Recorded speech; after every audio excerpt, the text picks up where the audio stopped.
Um, Thanks for coming, spending part of your Saturday with us. I appreciate it. Thanks to Babe Ruth Museum for hosting us, and thanks to my friend Peter for always trying to promote my stuff. I really appreciate it. I look around the room. I always, when I do these talks, I love to kind of know how I know people from just many different facets of our lives. Stephen and Ellen, we met on a cruise. Oh, this is my wife, Lynn, by the way, who deserves a lot of credit for these books. We met Stephen and Ellen on a cruise around the Panama Canal. Barry has been my best friend since college. Fittingly enough, I met Andy and Julie when I was meeting Charlie, who is a baseball historian, and I was meeting him at the Postal Museum when to see a mutual friend, and there was a baseball exhibit, and there we are, I'm chatting with these guys at the little Babe Ruth exhibit, and it turns out Andy spent some time growing up in the town I grew up in, and Julie has a mutual friend, and go figure. And Len is someone I met on one of the baseball groups who's given me a wonderful story. Peter, as I said, I've known him through SABR, and Mike, I have no idea about Mike except because I met him 20 minutes ago. But I'm sure he's a good guy. So we'll get started. In August of 2011, is someone want to come in? Did you come in? I don't know if they want to. I was trying to. Maybe not. In August 2011, I was at a ball game with Lynn, my daughters, Rachel, and our friend Cheryl. And I just looked at them and I said, so what's your favorite moment at a baseball game? Right? Baseball gives you the opportunity to do this, right? Because I don't want to say it's too slow, but it's certainly a slow pace. It gives you the chance to talk with your friends, just look out at the field and think. And surprisingly, I was thinking this day, and I just asked them that question. They gave me their answers, and I went home and I sent an email to a bunch of people, and I said, what are your favorite games? Here are some of mine. I was there the day they retired Mickey Mantle's number. The game when a photographer at spring training took my kids onto the field and got a picture of Dusty Baker with his big old arms around him. The guy never sent me the picture, by the way, and I have a crappy picture taken from the side. That's a whole different story. And I listed 6 events, but they were events. They weren't stories. And I asked 30 people or so, what's your favorite game that you've ever been to? And maybe 10 people responded, because you know how many people respond to your stuff. And a friend of mine, Andy Berger, who likes baseball less than anybody I've ever known, and I put him on this mailing list just to bust his chops, because that's what Andy and I do to each other. He sent me a story that was so personal, so emotional, that I immediately realized I had to write this book. So then I started to ask more friends to ask their friends, and I asked my friends, just start to ask people. And if you're walking down the street, you had an Orioles shirt or a Marlins hat or anything that showed you were a baseball fan, I was on you about this project I'm writing. Do you have a story for me? And then because, I'm from New York, so I got a lot of Mets and Yankee stories. And I live in San Francisco, so I have a lot of Giant stories, and, LA and Boston where we know people. I really wanted to broaden the scope of where I was getting stories from. So I joined some Facebook groups. Charlie, when we met 2 years ago at 9, I didn't know you, but I recognized your name because I'd seen you on a number of posts. And so I joined a Facebook group, and for those of you that are on Facebook, there are some really wonderful things about it, and there are some really difficult things about it. For me, it really did an incredible, it just opened the universe to the number of stories that I got. Can I just interrupt for 1 second? Of course you can. There is someone who wants to buy the book, but he doesn't have time to come in. Could you just sign it real quick? Sure. I'm sorry, I apologize. No. Please do. Can you talk and do it? Joey, RCA, Sorry, guys. I think you're wrong. No, you're a loving public. You gotta do it. Speaking of unexpected, one of the great unexpected things from this project has been the friendships I've made.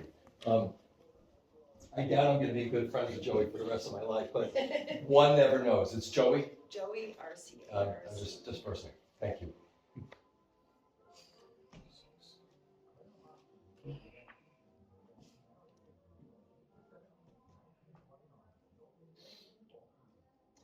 I could actually probably talk and write at the same time, but I'm guessing one of them would really suffer.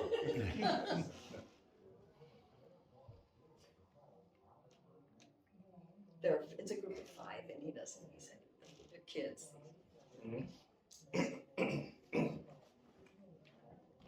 He will never know he's getting a truncated version of my usual note. It's good. Excellent.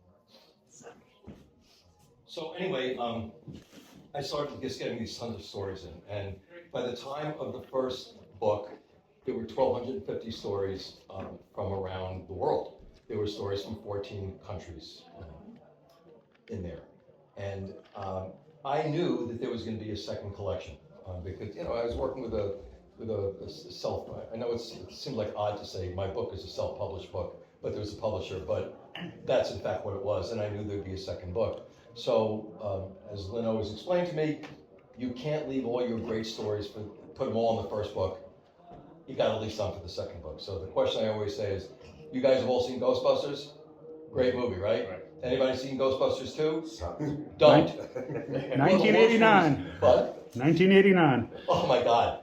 I mean, I'm not a critic, but I mean, they were sleepwalking through that one. Anyway, the second book came out, and I'm going to read you some stories from it.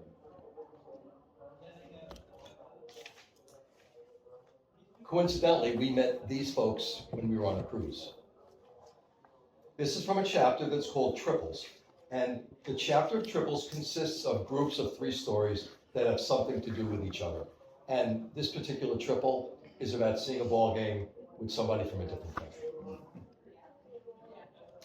My wife Jane and I rank between a 5 and a 6 on the baseball fan scale. We like to watch games on television and try to attend a number of games each season, especially if our favorite team, the Rangers, are doing well. In the summer of '93, the Rangers were having a good season, attendance was up, and one of my all-time favorite pitchers, Nolan Ryan, would be pitching against the White Sox. We loaded up and headed to the ballpark. I probably should have asked him what he means by we loaded up. But I didn't think I was really that critical at that point. We found our seats, and right in front of us was a young couple in their mid to late 20s from Australia. As we began to chat before the game, they told us where they had been and what they had seen. They were having an adventure, making friends and memories on their travels. Their mates back in Australia told them that they needed to go to a ball game while in the States, and this was the night. After several innings of strikeouts, walks, pop-ups, and grounders to second, the score was 0-0. The young man turned to his girlfriend and in a typical Australian accent said, "Well, this is bloody boring." He couldn't understand why Americans were so excited about baseball. His next step, buy a couple more beers from a nearby vendor. Rangers pitcher Nolan Ryan, 46-year-old future Hall of Famer, was having a so-so game the first few innings. The Sox batting coach was having his hitters crowd home plate to protect the outside corner. Getting frustrated, Ryan started throwing inside, moving the batters back to increase the strike zone. Robin Ventura, does everybody know where this is going? Mm-hmm. Robin Ventura, the effect still is good. Robin Ventura, an up-and-coming 26-year-old left-handed batter, came to the plate. As coached, Ventura hugged the plate and Ryan threw a high fastball inside. Ventura jumped back. To show he was not going to be intimidated, he set up even closer to the plate, and you guessed it, Ryan threw another inside fastball. With the combination of Ventura's location and the speed of the fastball, Ryan hit Ventura in the arm, and the umpire sent Ventura to first base. After 2 or 3 steps toward first, Ventura decided to make his infamous charge to the mound. Ryan squared up, and when Ventura reached the mound, Ryan grabbed him around the neck with his left arm and proceeded to beat the crap out of him with his right. Both benches emptied. Mayhem ensued. The rest of the story is baseball history. At that exact moment, the Aussie exclaimed, "This is bloody fantastic! It's starting to make me feel homesick!" He then said he understood why Americans love baseball.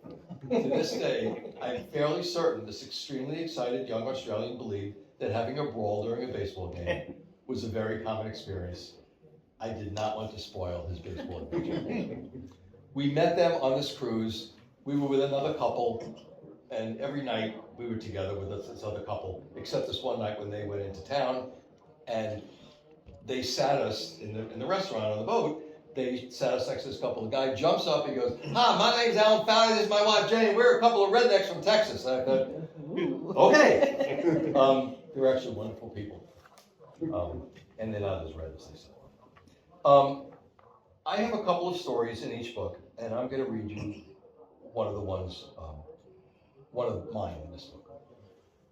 This is from the chapter that's called "My Player, My Team, My Game." In the first book, there's a chapter called "What Baseball Means to Me," because I came to understand that for some people, baseball was a lot more than just "I love this game." And I knew that that was one of the core chapters in the book, and that it had to be in the second book as well. Different stories, of course, a different title. In this book, it's called "My Player, My Team, My Game." After over 50 years attending hundreds of ball games, I had still never seen a no-hitter. I wasn't there on June 13, 2012, when Matt Cain stepped onto the AT&T mound. Yes, it was AT&T then. But I was watching on TV. Lynn and I watched the whole thing, and our daughter Rachel, who was working at the park as usual for home games. As our collective favorite player, Matt Cain, was tossing more and more zeros, 0 runs, 0 hits, 0 errors, 0 walks, the tension and anxiety began to rise in our household. From 3,000 miles away, 4-way texts began with our son David, who in DC, who knew he should be going to bed, but he couldn't pass on the chance to watch history be made. Gregor Blanco's catch in the 7th was the first breathtaking moment. For the last play, a tough hop to Joaquin Arias, who had replaced Panda for defensive purposes, made him step backward, taking away any momentum towards first. But the play was made, Cain pumped his fist, and then came the phone call, a brief one at 1 o'clock or so, from David. This was history, just a 22nd perfect game ever.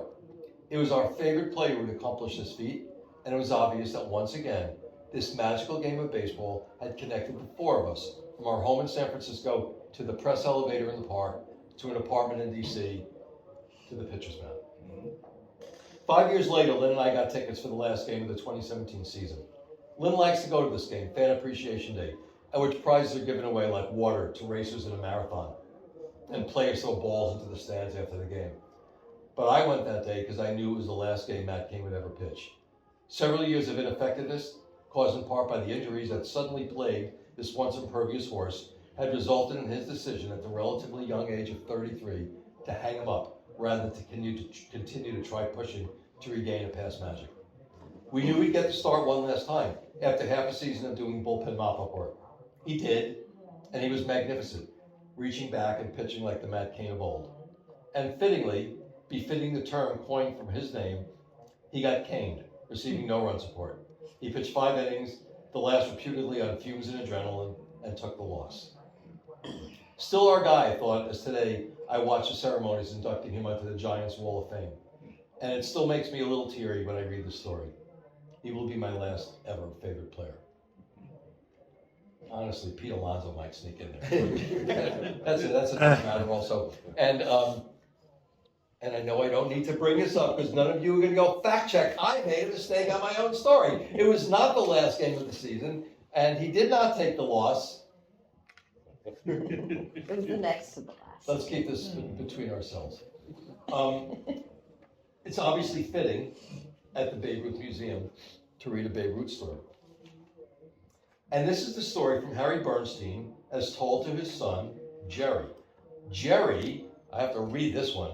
Jerry is my wife's, which would be Lynn, my wife's nephew's wife's father, making, I don't know, call it cousin-in-law twice removed. I have no idea what it was. And this is the story that he told his son.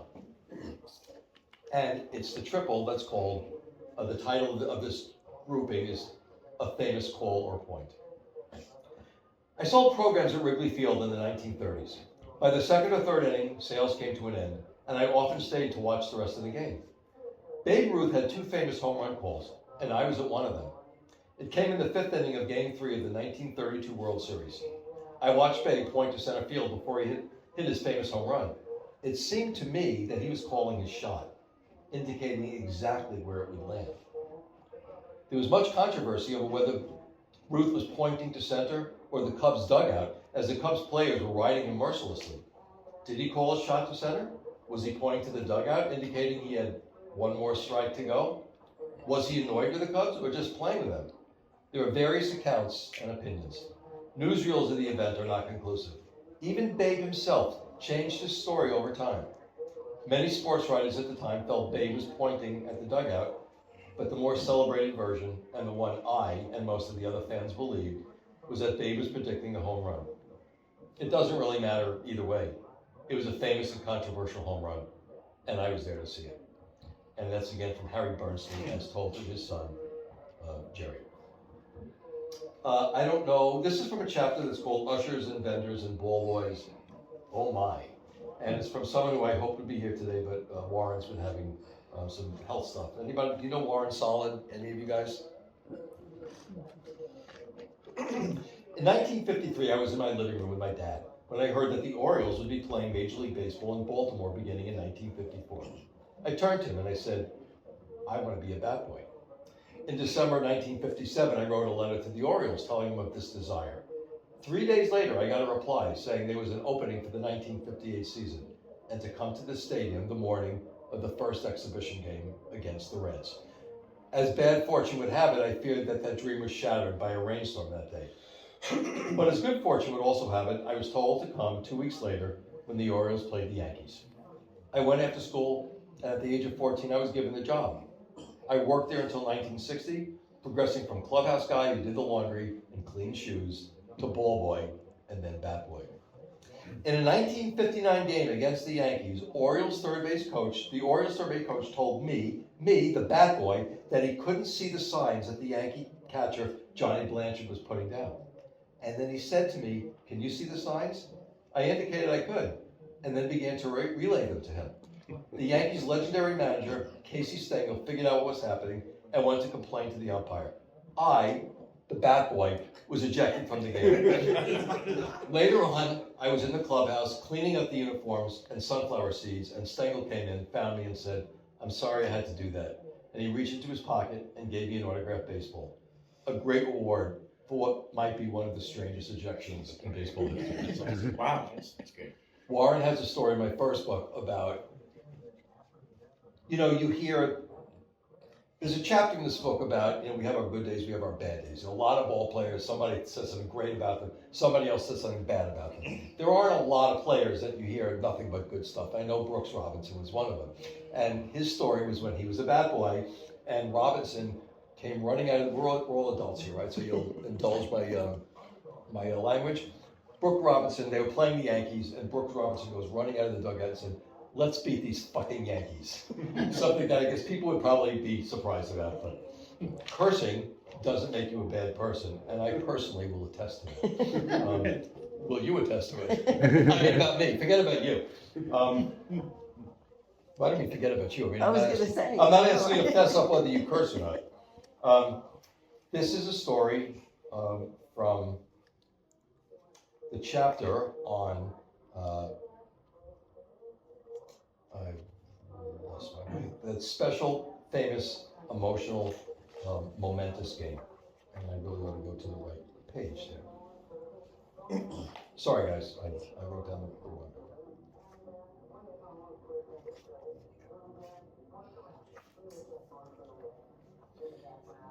Nothing illustrates the emotional roller coaster of baseball better than 2 nights in 2012. After 33 years without baseball, Washington, D.C. finally had a major league team.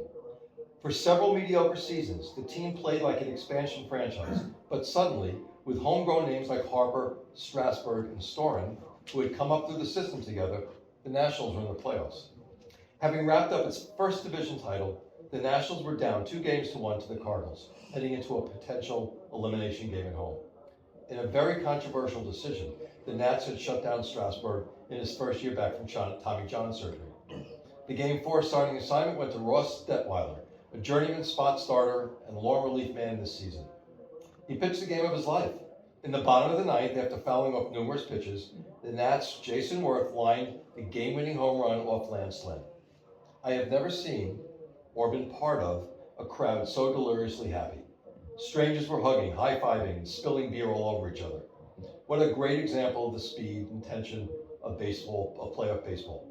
It was the single happiest moment that I have had at a game. Game 5 was played on a chilly night. Nationals Gio Gonzalez versus the Cardinals ace Adam Wainwright. After 3 innings, the Nationals had a 6-0 lead and the park felt like the world's largest cocktail party. But the Cardinals chipped away at the lead. Going into the ninth, the score was 7-5. Out through the swinging bullpen door strode reliable closer Drew Soren. Half a dozen times he was 1 strike away from closing out the series, but the Cardinals would not go down. The most memorable at bat was the one ending in a walk to David Freese, followed by following hits from Descalco and Cosma, and that was the game. For the fans in the stadium and all around the D.C. area, it was like the New Year's party that never came. Since that day, I've had periodic dreams of sitting in section 205, where I sat that game, of Soren getting the last strike, and the park erupting in pandemonium. Too bad I woke up and nothing has changed. These 2 back-to-back games represent for me the incredible speed and tension and roller coaster of emotions in a playoff baseball. They illustrate the transition from delirious high to slow, torturous death. It's what I love about baseball, and for me, no sport captures these emotions in quite the same way. And that's from Len Foxwell. And you know, when I always talk about the books, I always say, you don't have to like baseball to enjoy these books because they're really more human emotion. And while and most of the stories are human interest rather than play a game, and this story certainly is some play of game, what makes the story for me is it's not so much what happened and the league was coughed up. It was your reaction to the whole thing, and that's what I love about these. That same night, the Orioles were eliminated by the Yankees That's right. too. In game It was 5. it was like a 1-2 punch. I remember I was watching the Yankee game, the Orioles-Yankee game, at my buddy Billy Brain's basement bar, and we were all despondent and sad. We left the house. And then I went over to the Mount Royal Tavern and Bar where I live, and I watched the Nats get eliminated. Boom, boom. But we also went to they came on a bus back from New York, the Orioles, that night, and about 400 fans were waiting at 2 o'clock in the morning in front of the ballpark, and Buck Showalter saw us standing there, and he told the bus driver to stop. And he told all the players to get off the bus and go shake our hands. He said these people came out. It was a magical night in the end. Yeah, it really was. Yeah. I'll never forget that. And now you know your story for my 3rd book. I don't have a story from Charlie, but he was kind enough to write a really nice testimonial for me, and I really appreciate this. So when people ask me, what are you looking for in a story? I will always say, it's not the event so much. I mean, if you tell me you were at Hank Aaron's 715th home run, and that's all you tell me, well, you know, good for you, but there's nothing there that's going to make anybody want to read it. I have one of those. I was almost 12 years old, living in Crawfordville, Georgia, a small town 80 miles from Atlanta. It was April 8, 1974, and Hank Aaron came up to bat in the 4th inning against the Dodgers' Al Barron. Of course, Hank was sitting on 714 career home runs, tied with Babe Ruth. I'm sure the capacity crowd in Atlanta was as quiet as it was in my living room. People were divided regarding how they felt about the inevitable breaking of Ruth's record. There were baseball purists who thought that records are made to be broken, and there were those who didn't care to see records fall. Some simply couldn't abide a black man beating the Babe's record. In my town, in my house, there was no question about wanting this to happen. Reception on our television was always spotty, depending on the weather and how you turned the antenna.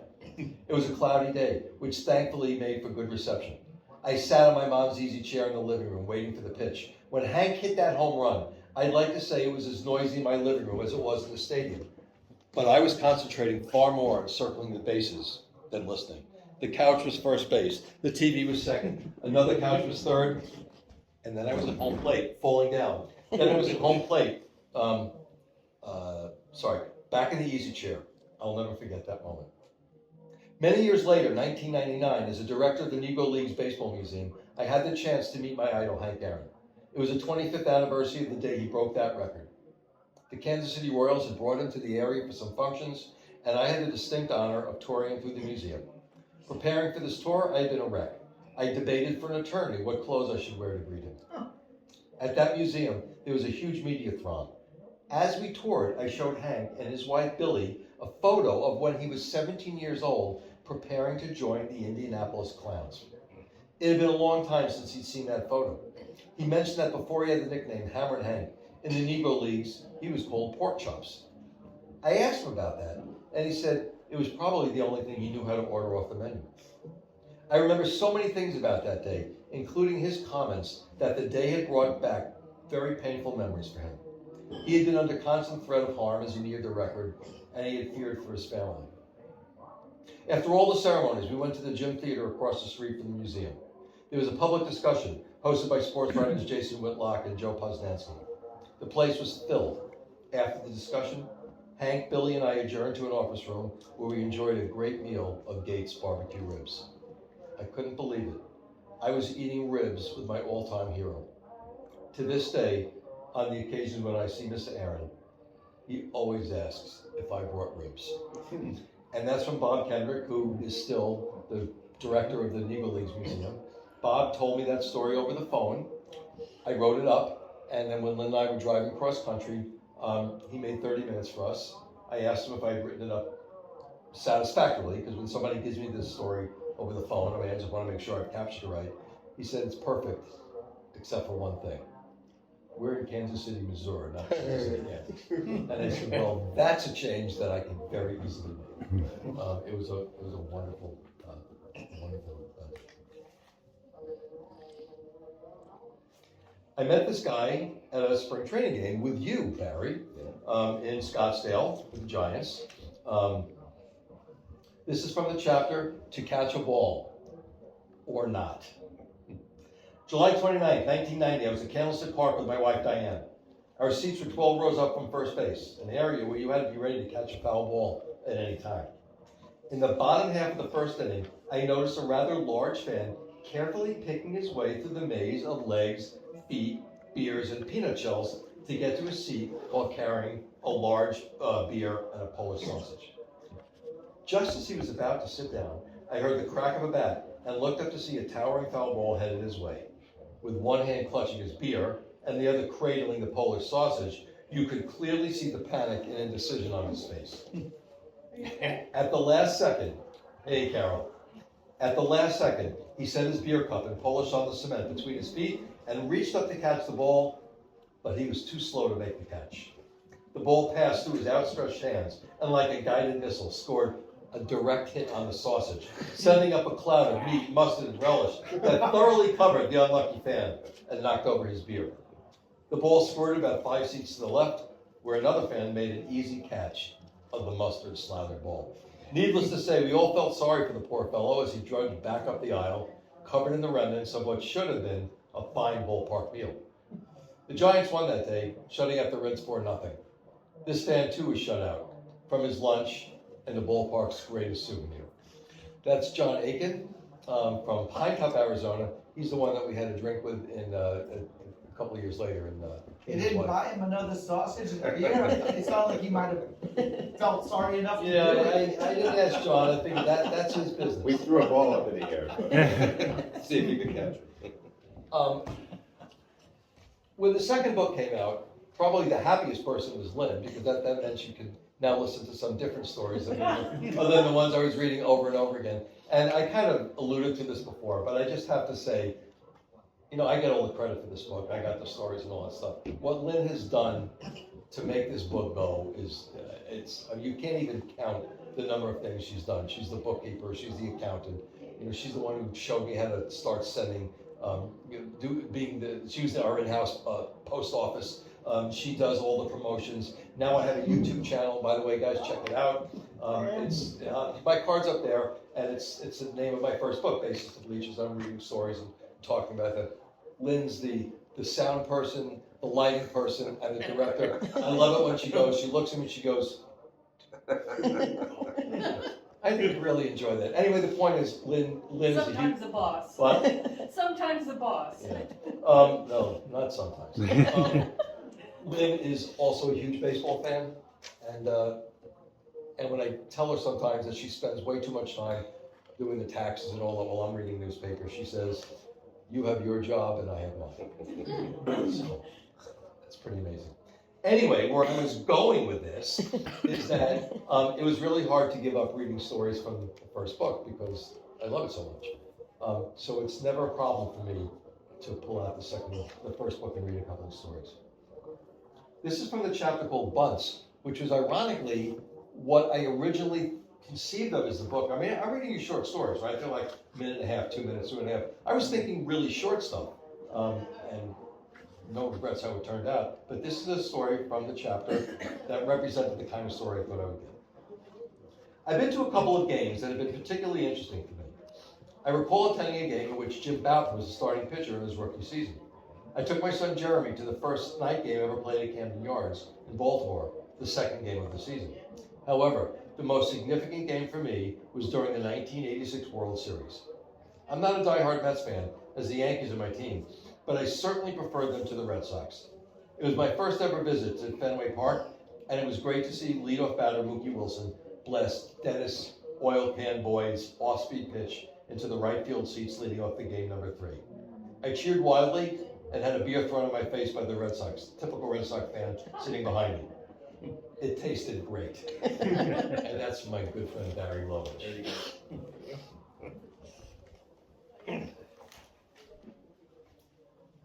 This is from a chapter in the first book, which also is about famous historic games.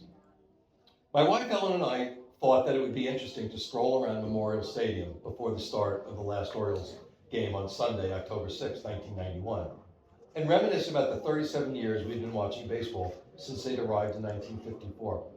I still remember a styrofoam baseball my father bought me from their opening day parade.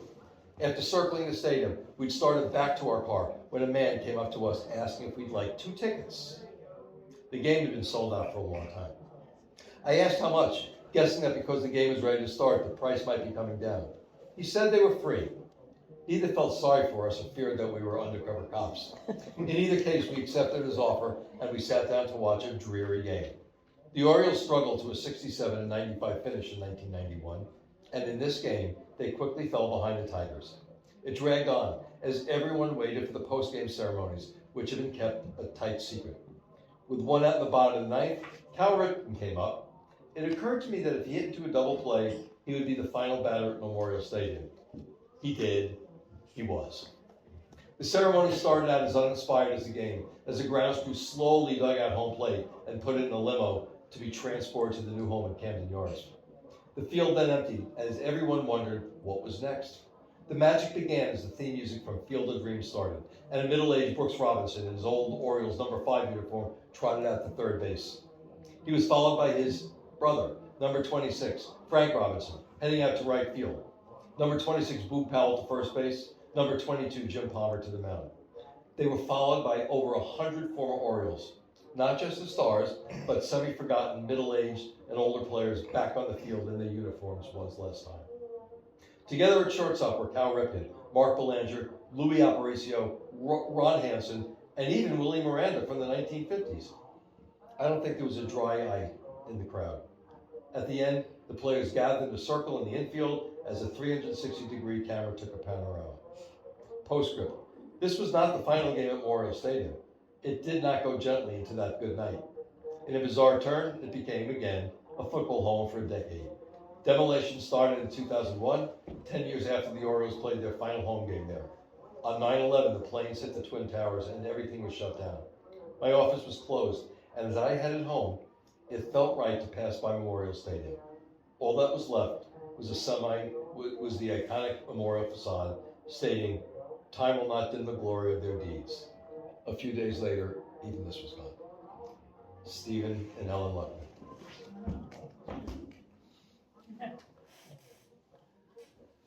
This is from a chapter called My First Game. Now, I have to be honest and say, I have no idea why this chapter wasn't the first story in the first book. I have no one to blame but myself, and I sure don't remember the reason. Maybe I didn't feel like I had enough good first game stories, but I did for the second book. This is the mother of a young man that I met at a ball game. This is his mom's story. In truth, I'm not exactly sure if this is my story or my son's to share. I'm the baseball fan of the family. My husband's more of a football fan. I grew up rooting for the Phillies with my dad, who never stopped complaining about 1964, and I didn't care about the Cardinals until I moved to St. Louis in the 70s. That turned me into a loyal Redbirds fan. In the summer of 1980, I was pregnant, and as always, it was hot, humid, not at all pleasant. I already had 2 children, aged 3 and 5 at the time. I wasn't feeling well, and I took myself to the doctor, who told me rather matter-of-factly that I had actually miscarried. My instructions: go home, stay inside, and rest. Not wanting to wallow in sadness, I decided that my kids should not be deprived of fun. Instead of following the doctor's orders, I took them to Busch Stadium for a game. The next day, I decided to get a second opinion on my medical condition, and lo and behold, I was still pregnant. Now, I'm not a doctor, but I choose to believe that it was the Cardinals that sustained the boy we named Ari. His first official game was before he was even born. If that doesn't make Ari a lifelong baseball fan, I don't really know what would. I only wish the doctor who was so cavalier regarding my condition was alive to read this story and to see my 6'5" tall son sporting his Cardinals cap, sitting with his similarly clad uniformed sons on his lap. That's from Ellen Stein, who lives in Modi'in, Israel.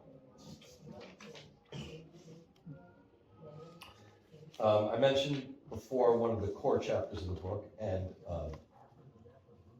this is the second one. It's family and baseball. I knew that this chapter had to be repeated. Again, different stories, different title, but it's the core of the book.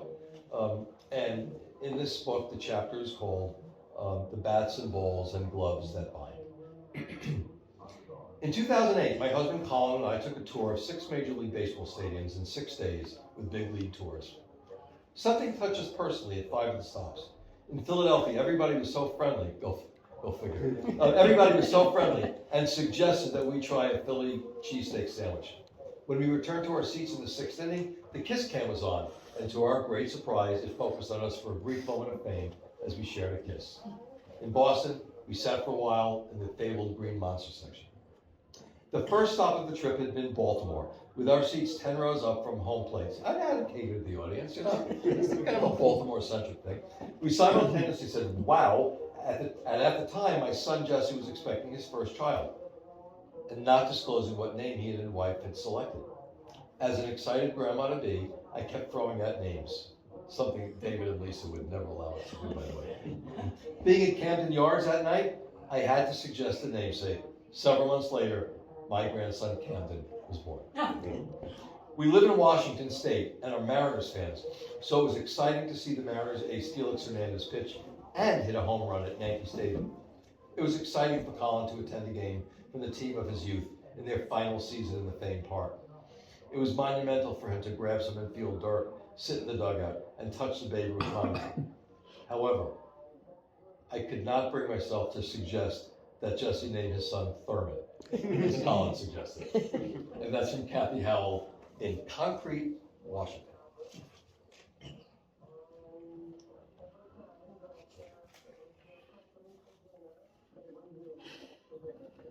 I had never intended to put stories. The original intent really was that all the stories are going to be at a game. Certainly didn't have any intent about putting stories in that were on radio or TV. A friend of mine, actually my 6th grade girlfriend, who now amazingly lives 1 block away from our son, had written a story for the book. And I got a few others. And then I was visiting my Uncle David, who I don't really think was that much of a baseball fan, but he told me this story, and this just iced it for me. So it's from the chapter, I saw it on TV, I heard it on the radio. I did not understand the importance of the following event when it occurred, although I distinctly remember it. Many decades later, I still remember it clearly, but have a much better understanding of its significance. I was 7 years old in 1934 when the second Major League All-Star game was played at the Polo Fields. We couldn't afford going to games, but I sat around the radio with my dad, my brothers, George and Richard. George was my dad, and probably a few other relatives listening intently. Richard was a Yankees fan, and George probably was as well, although he wound up becoming a Red Sox fan after meeting their owner, Tom Yorkie, stop for a minute. My dad did not know Tom Walkie was a raging racist. So I want to be clear about this. I just knew I could not follow my older brothers. I had to be contrary, so the New York Giants, along with the Detroit Tigers and Hank Greenberg, became my team. On that day, July 10th, 1934, I was listening as Giants hurler, future Hall of Famer Carl Hubble stood on the mound and representing the National League, ready to face a fearsome feist of American League sluggers. To open the game, he allowed singles to Charlie Gehringer and Heidi Minouche, and then, as befitting an all-star game lineup, he faced the epitome of murderer's row. Babe Ruth, Lou Gehrig, and Jimmy Fox went down in succession, all victims of strikeouts. We could hear through the tinny radio the electricity of the stadium. Because the game was in New York, there were certainly as many American League and Yankee fans as there were National League and Giants fans. But it seemed to me that every successive strikeout unleashed an even greater roar. Hubble began the next inning by striking out Al Simmons and Joe Cronin. I felt that my joy, compared to the agony of my brothers, matched the sounds coming through the radio, although of course not with the same volume. In the 2015 All-Star Game, Mets pitcher Jacob deGrom struck out at the side on 10 pitches in his one All-Star Game debut inning. That was very impressive, but it brought me back to the amazing day 81 years later when I sat wide-eyed and open-mouthed listening to that second All-Star Game. Again, I wasn't thinking about its meaning at the time. I just enjoyed the action. I sure understand now what it meant to strike out 5 consecutive future Hall of Famers. That's my Uncle David. And a regret that I have, although it's obviously nothing I can control, is that neither my dad nor my uncle were alive to see the book. My dad died before I even thought about the project, so that that just wasn't going to happen. That's a shame. This is a story from the chapter, My Player, My Team, My Game.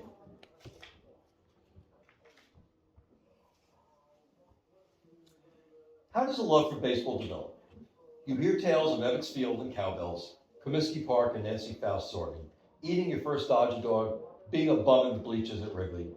Be it Koufax, Ted Williams, Reggie's 3 bombs in '77, or Junior's backwards cap. Something, someone turned all fans' eyes that first time, and baseball became their love. Mine? It was a little-known outfielder from Puerto Rico, Pepe Mangual, who played from 1972 to '77 with the Expos and Mets. My first live game started my love affair. A walk-off grand slam? Nah, he had no pop. Steal of home? He had speed, but nothing that dramatic. Game-saving catch? He was a decent outfielder, but again, no. On Friday, September 5th, 1975, a young, hopeful, but not terribly talented last-place Expos team took on the first-place Pirates in a twilight doubleheader. It was my first time inside Jarry Park, which until then had been nothing but a dream castle on the TV set to a 9-year-old boy who'd started loving baseball the year before. In the opener, Bruce Kyson was wild and didn't make it out of the first. Bob Moose, who would tragically die 13 months later, came in to toss 5 2/3 innings. Now I've got to stop in the action. This is no lie. The Pirates, in those years, had 3 pitchers named Moose, Veal, and Lamb. It's just true. Anyway, the game went back and forth, and into extra innings we went. My young blood was pumping, and Jarry Park was rocking to the house organ with 15,000 plus fans on their feet as the Expos came up. Young sidearming Kent DeColby took them out.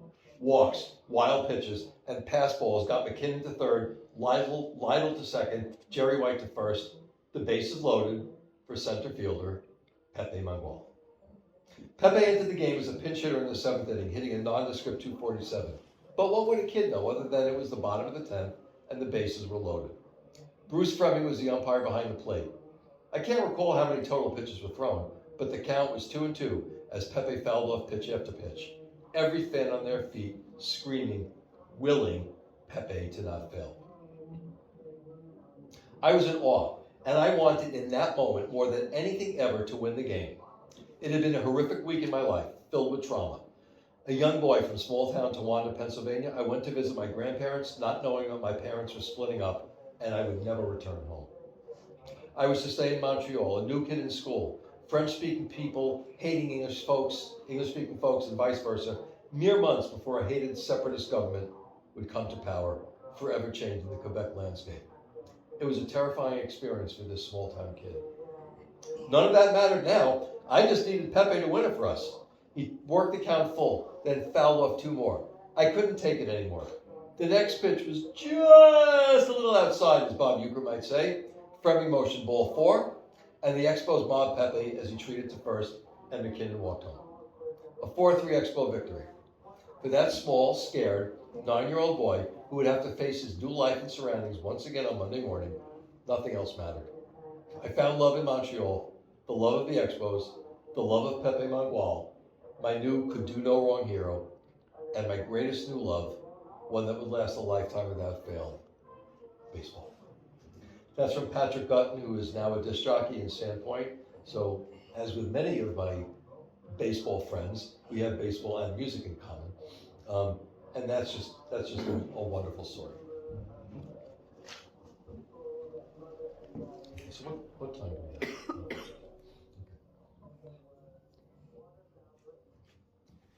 Do you know, Peter, do you know David Mariah? Not personally, I know the name. You know the name.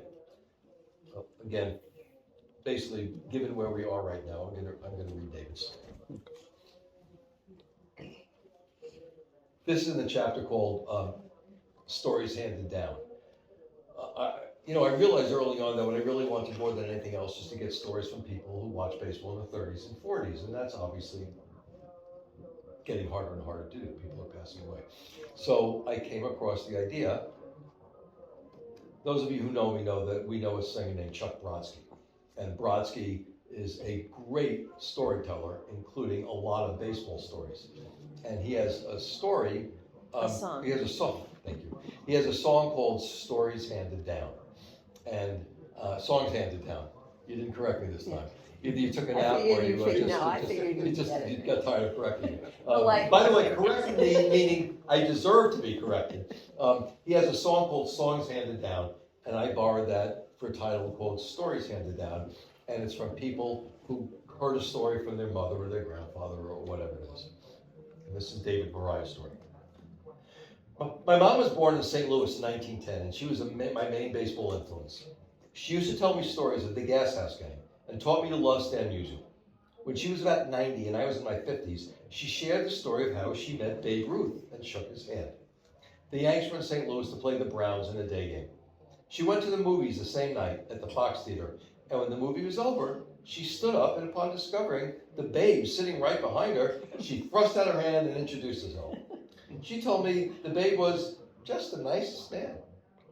What she remembered most was Babe's hand, with what she said was soft and flabby. I asked her, Mom, why did you wait so long to tell me you'd met Babe Ruth? She shrugged and said, it never came up. Rest in peace, Mom. And that's David Mariah. And I realized I wanted to say one other thing about that last story I read, the one about the boy. That has a particularly special meaning for me because for whatever reason, my granddaughter calls me Pepe. The most ridiculous name for a Jewish grandfather of all time. Pepe Manuel. Huh? Pepe Manuel. And every time she called me that, I just melt a little bit more. And for those of you who don't, well, none of you know except all the people I tell, that's my granddaughter on the back, having her patch with my son. I wanted a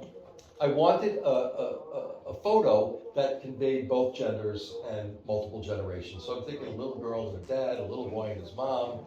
So wait a minute, I got one of those. And my son's wife is a photographer, so perfect. And when I met Patty Rogers, who has a story in this book, as we were walking back, she said, is that the field where they had that catch? Where is it, DC? It's in In DC, DC, yeah. yeah. Good little left-hander.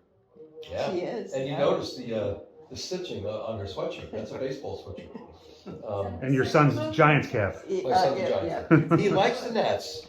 The He second does one? like the Nets, but you're an Orioles guy. So I'm not sure what I'm trying to... I'm Orioles and Cubs. Orioles and Cubs. Chicago. So here is where I'm just going to take a 5-minute, eighth inning stretch or whatever it is, and tell you about a couple of things. First of all, I've never been a hard sell person. Frankly, most of you have my books. If you don't, or you want to get another copy or whatever it is, the first book is 20, the second book is 22. I sell them 2 together for 40. That's all I'm going to say about that. My cards are up there. Feel free to take them. If you have friends, I come here regularly, as you know. If you wind up with a group of friends that would like to do a book talk, I would be happy to come back down, either rent a car or take the train down or something or other. I would be happy to do that. All you need to do is figure out when. You were talking about your friends or all their kids are in Little League. I would love to start reading to Little League groups, and it hasn't happened yet. When's the next time you'll be down? I'll be down at the end of July, August. And then, which is of course not a great time because people are on vacation. And then, actually, we will not be here at Thanksgiving. I think David's gonna come by. The point is, I We can, come back to see we'll the be back grandkids. often. And I love doing these things, Rotary clubs and synagogues and, wherever they want to listen to me, I will. Okay. I have a YouTube channel. It's called Basis to Bleachers. Feel free to take a look. Do me a favor, subscribe. It doesn't cost a penny. Check back once in a while. Like and comment and share all that kind of stuff. Okay. My next project is similar to this, but it's about people's music and concert stories. Because I love baseball. I shouldn't say this, but I love music far more than I love baseball. And I love baseball. So, if you have a story that you would like to share about music or about concerts, I don't care what the genre of music is. I don't care if it's an artist I hate. It doesn't matter. You're going to give me a heavy metal story, right? I'm not a heavy metal guy, but I don't care. It's all about the story. It's all about the story. You should and call how it's my told. mom. She saw the Beatles at Shea Stadium in '65. Nice. Yeah, I didn't. And it's funny. I don't think of that as some huge regret because in '66 when they were at Shea, I was 14. The thought of taking a train in at night, it would never have occurred to me. And let's be honest, whoever thought that was the last time that they were ever going to tour? That was like, what now? But I don't care what the genre is. And people, what kind of stories looking for? They could be concerts, or they could be why a particular artist or a song lyric means so much to you. I mean, Jackson Browne, some of you know, is my favorite artist. And one of the songs, not even close to my top favorite of his songs, he's got a line in one of the songs which just means a lot to me. So it could be anything to do with music. Are you gonna contact him and ask him for a story? Well, yes, I have 4 leads, people who kind of know him, and I'm hoping one of them turn out. Because I would like to give him a copy of my book because, I know that sounds very egocentric, but I don't know how to thank someone who's done so much for me other than to give him something that's important. I mean, what am I going to get? An autographed picture of myself? I don't think so. I don't. Give you a story. Well, I want to send him a copy of the book. Anyway, what I wanted to tell you, I have to figure this all out. And I want to do the same thing. You guys know who Susanna Huffs is? Yes. From the Bangles. She still looks great. She does. Yeah, Mhm. yeah. And, I saw her, on YouTube, do an induction of the Zombies. It was phenomenal. And she seemed so unbelievably sincere that I want to get a hold of her and see if she would like to contribute a story. And let's be honest, when she does this, and she gives that little side look, okay, I'm gone. It's the sexiest thing I've ever seen. Yep.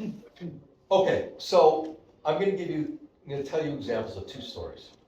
In 1971, I was at George Harrison's concert in Bangladesh. I'm sure some of you know that. It was the greatest concert of all time. It was the first benefit. Oh, that's an opinion, not a fact. It was the greatest concert of all time. All the talent. It was George and Ringo and Eric Clapton and Dylan and Billy Preston and Leon Russell. My second favorite band, that is Badfinger. It was amazing. And I told you, being in an event isn't enough to make a story. It's my book. I can do whatever I want. But there's more to it than that. When he put his guitar down after singing the last line, we've got to relieve Bangladesh. I'm getting goosebumps now. He put it in the stand and walked on stage. Oh my God, I will never forget that ovation. It was unbelievable. This incredible ovation for this incredibly great man doing this incredibly great thing. But the girl I was dating at the time, Jody Bliss, turns to me and says, "Oh, this is so loud." And I looked at her. The marriage was off at that moment. She got fired. You're so grateful, I know. Yeah, I looked at her and I thought, but did not say, "Oh, you're so not the one for me." That's why she's an ex. Barry and I saw her a number of years ago, and it was She was still Jody still Butts. weird. And my brother's story is he likes Herman's Hermits. I'm gonna ask you, who doesn't, right? You know, you guys all know who Peter Newton is, that's Herman, right? He still tours, and he's great, and he's charming, and I love Herman's Hermits songs, but you know, it was Herman's Hermits, right? So he goes to see them at the Sausalito Art Festival. My sister-in-law says to him, buy his CD, he'll sign it for you. As Peter Newton is signing the CD, my brother says to him, in what might be the stupidest thing ever said in the Western Hemisphere, my brother and I used to argue who was better, Herman's Hermits or The Beatles. he said, my brother thought the Beatles, I thought Herman's Hermits. Newton stops signing, looks up at him and says, you was wrong. And,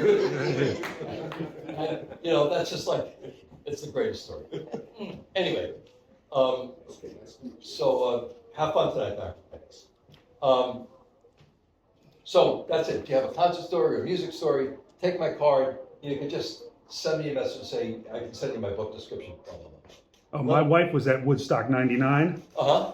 which is why they've never had it again, because everything burned down and Yeah. got Not as destroyed. good. So she was there for 3 days, so you might want to get... Absolutely, absolutely. Okay, I'm going to read you just a couple more stories. I can go all day, but I'm guessing you guys have other things to do. So this is from the chapter that's called Just Another Day at the Ballpark.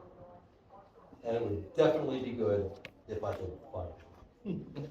And thanks to Lynn, who insisted I put an index in this book, I can't. I met this woman at a softball game. I was looking for women to play with us because that's what we always had to do. And she said she couldn't play, but she gave me the story. My favorite baseball memory took place in a Mariners game against the visiting Yankees. My stepdad gets good tickets for advertising with the team, so we were sitting between home plate and first base, maybe the 15th row. Prime real estate. Mom, my stepdad, a friend and I were watching the game when someone hopped the fence between plays. I'd seen people on the field before, and it's always entertaining watching them zigzag around trying to avoid the police. The cops finally caught the guy and hauled him off, and the game continued. Just 15 minutes later, another guy hopped the fence. Again, police ran around chasing this guy who was whooping and hollering, making the most of his 15 seconds of fame. Now everyone in the crowd was attentive, wondering if it would happen again. Well, the floodgates had opened, and a woman jumped onto the field. At this point, all the ushers who stand at the top to make sure people don't walk down during the play, they moved down the aisles, watching like hawks for more potential runners. Much good they did, because lo and behold, half an hour later, another person was on the field, this time a streaker. Buck naked, this guy was running around, the police were chasing him, but this time with a towel. It was like the most hilarious reverse of Bull and Matador. The best part of the whole thing was that when the cops finally grabbed him and wrapped him in the towel, he waited until he was about halfway up the field to shake his hips and lose that towel one last time. I don't think I've ever seen a crowd more attentive than for the rest of that game. Speaking of the game, we were tied with the Yankees until that point, and the game went into extra innings. It was so satisfying to see the Mariners crush them in the 13th inning with an epic home run. Definitely the best game of my life. That's from Erica Duncan in Mountain View, and I'm going to finish with one more story. So I read that story before about the guy, I opened up this talk with that, the guy who watched somebody go to catch a ball and didn't in the mustard and all that kind of stuff. This is his brother-in-law, and who knew that his brother-in-law would have an even better story. I don't know what my props would make it. In the summer of 2001, living and working as a contractor in Phoenix, Arizona, I scored 4 tickets to see the Diamondbacks play the Cubs at Bank One Ballpark.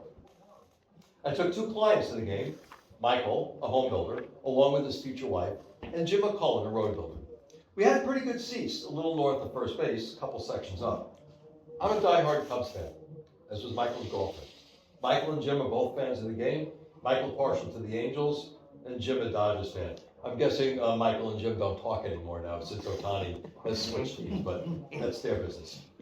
The Diamondbacks jumped on the Cubs, but the league went back and forth. The crowd was pleasant, as is usual, but there was one kid that kept giving me a hard time because of my Cubs hat and shirt. I was good-natured about it and gave back when I could, but he became really obnoxious. He was 12 or 13, and his parents seemed embarrassed by his behavior, although they didn't do much to calm him down. In the top of the 6th inning, Cubs' Ron Coomer came to bat. Michael had brought his glove and had it on. We all had beers to manage, and were enjoying the game, talking back and forth, when Coomer fouled one off toward the first base side. Michael and I saw the ball coming off the bat, and with amazing speed, sliced toward the section below us. Incredibly, it skipped off 3 sets of hands like a flat stone on calm water. And then the ball was right in front of us, and the next moment, Mike was sitting there, stunned, the way a boxer looks when he gets knocked out, blinking and involuntarily nodding his head. The ball had hit him right in the forehead. You could see the imprint of the stitches within seconds. None of us stole our beers, which were in hand, but Michael never raised his glove. As he sat there dazed, the ball rolled, and that annoying kid grabbed it. Medical staff was on Michael within minutes. Michael checked out okay, and soon was telling jokes and had the whole section laughing. Now the kid was taunting us with the ball. Michael wanted it, but the kid was, again, sorry for language, there are very few curse words in this book. The kid was being a real prick about it. I thought his folks were going to take him home. In the middle of the 7th, I went to get some hot dogs, and I noticed that the vendor at the top of the stairs had brand new official league baseballs for sale, along with Sharpies. I bought a ball and a Sharpie, and on a napkin, I practiced signing Ron Coomer's name 5 or 6 times. I took the ball out of my pocket, I took the ball out of the box, signed it Ron Coomer, sticking the napkin and Sharpie in my pocket. Didn't look that bad, although honestly I had no idea what Ron Coomer's real signature looked like. An usher at the top of the section was watching all this, and I asked him, could you please give this ball to the guy who got hit? He figured out what I was up to, and he said he would. I asked him to say it was from Coomer and not let on who it was really from. He agreed, and from the top of the stairs I watched as he gave Michael the ball. He said, I was asked to give you this. A couple of minutes passed, I went back to our seats. Michael told me about the autographed ball he received and how great it was that they did that. I remarked how classy it was of the opposing team, my beloved Cubbies. At this point, still, only the usher and I knew what was really going on. The bottom of the 8th, Michael and the kid were still drawing. Michael wanted the ball that actually hit him, willing to trade the autographed ball for it. They debated back and forth, and the kid finally agreed to the swap. They made the trade like a couple of kids, each hang on until the other released grip of the respective balls. I was laughing so hard, I thought I would give it away. In the top of the 9th, the kid became more obnoxious than ever, especially because Sosa had just struck out to end a threat. The D-backs won. We said our goodbyes, and Michael and his gal turned one way to leave. Jim and I went the other. The kid was still really giving it to me, his parents looking apologetic and sheepish. With the parents looking on, and Jim and I going up the stairs with the exiting crowd, I said, here, kid, here's the pen I signed the ball with. I thought you might like to have it. I took the Sharpie and handed it to him. What do you mean, he asked. I repeated, this is the pen I used to sign the ball that you traded for. He insisted Ron Coomer sign the ball. I said, no, it was me. His parents were now smiling a little, and I said, yep, I signed that ball and I had the usher give it to my friend. The kid basically called me a liar. I then reached into my pocket and pulled out the napkin. Here, you might as well have this too. It's a napkin I practiced on. I think you'll find the signatures match perfectly. The parents were in full smile now as the kid stood there dumbfounded, looking at the signatures on the ball and napkin. A look came over his face. He knew he'd been had. It was priceless. I smiled at him and said, you just can't beat fun at the old ballpark, can you? And departed. The parents shook my hand and said thanks. This is a Saturday. Michael didn't hear the story until Monday when we met on a project. He laughed so hard he could barely stand up. He was riding with me, and we left all the way back to Tucson. That's from Andy Rowe in Chino Valley, Arizona. And that's back there at some ballparks. Lynn, who now clearly enjoys this story, at the beginning, she didn't like it that much because, you're just kind of making fun of a little kid. And people have different opinions. The vast majority of people feel that kid really had it coming. Yeah, he did. But it's a pretty moving story. Does anybody have any questions or anything you want to talk about? Ask you a question about a current day event as a Bay Area resident. What are your thoughts on the pending move of the Oakland A's, and what has that done for the